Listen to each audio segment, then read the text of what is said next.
Sesungguhnya di dalam tubuh manusia ada segumpal daging. Jika ia baik, maka baiklah seluruh tubuh.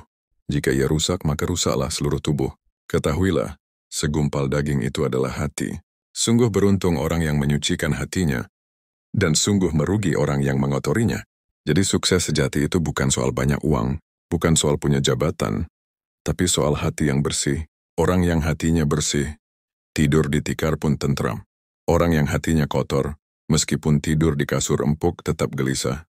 Imam Al-Ghazali mengatakan, ilmu itu tidak ada gunanya kalau tidak diamalkan. Amal pun tidak ada nilainya kalau tidak ikhlas. Semua kembali ke hati. Maka hati inilah yang harus kita rawat dan kita sucikan. Sekarang mari kita lihat kehidupan sehari-hari. Ada orang pintar bicara agama, tapi suka meremehkan orang lain. Itu tanda hati belum bersih. Ada orang rajin ibadah, tapi gampang marah dan benci. Itu juga tanda hati masih kotor. Ada orang miskin tapi sabar, selalu bersyukur, selalu tenang. Inilah tanda hati yang bersih. Penyucian hati, saudara-saudaraku, butuh latihan. Namanya mujahadah. Hawa nafsu itu ibarat kuda liar. Kalau tidak dikendalikan, dia akan menjerumuskan kita ke jurang.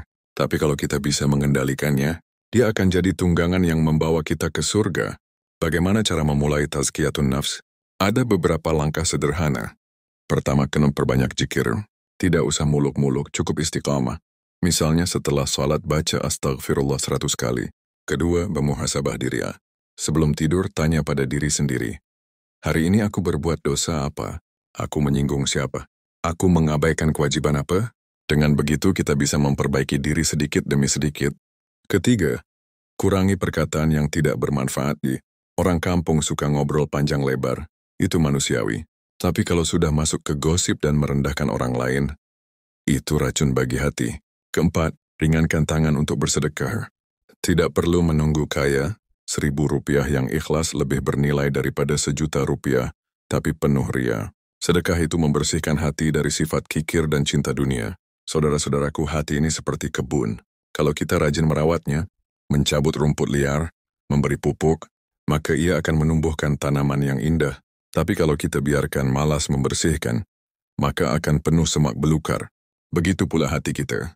Kalau tidak pernah dilatih dengan zikir, muhasabah, dan amal soleh, maka ia akan dikuasai sifat iri, dengki, sombong, dan serakah. Oleh karena itu mari kita mulai dari hal kecil. Jangan menunggu sempurna. Mulailah dengan istighfar. Mulailah dengan bersyukur atas rezeki hari ini. Mulailah dengan menjaga lisan dari ucapan yang menyakitkan. Ingatlah, hati yang bersih akan membuat hidup kita ringan. Tidak mudah stres, tidak mudah iri dengan orang lain, tidak mudah gelisah karena urusan dunia.